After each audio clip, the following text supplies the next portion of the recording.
Setiawan, Bali TV.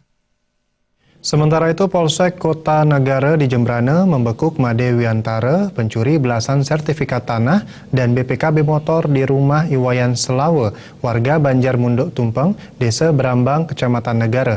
Untuk mempertanggungjawabkan perbuatannya, maka lelaki asal Desa Manis Tutu, Kecamatan Melaya tersebut terpaksa meringkuk di dalam tahanan Polsek Negara.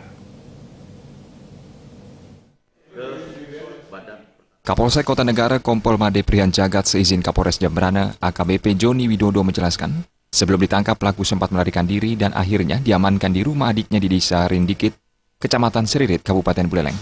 Penangkapan pelaku menindaklanjuti laporan korban Wayan Selawe pada 8 Februari 2016 yang kehilangan belasan sertifikat tanah dan BPKB motor milik orang lain untuk digadaikan kepadanya.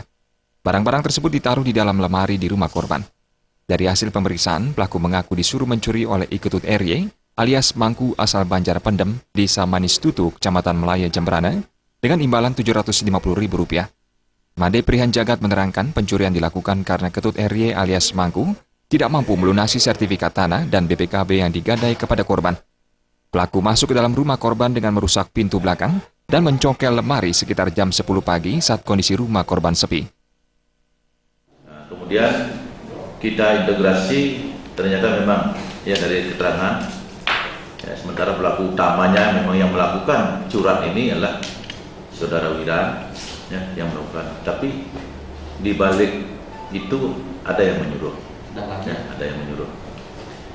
Kemudian dia melakukan curat ini tentu membawa beberapa sertifikat yang sudah kita segel ini ya, kita segel ini. Setelah dihitung sertifikat yang diambil oleh pelaku sebanyak 12 sertifikat dan 12 BPKB.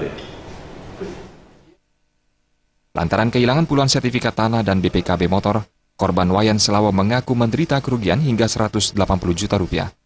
Saat ini Polsek Kota Negara terus mendalami kasus pencurian tersebut, dan kedua pelaku dijerat pasal 363 KUHP dengan ancaman hukuman 7 tahun penjara. Alit Sidi dan Adi Setiawan.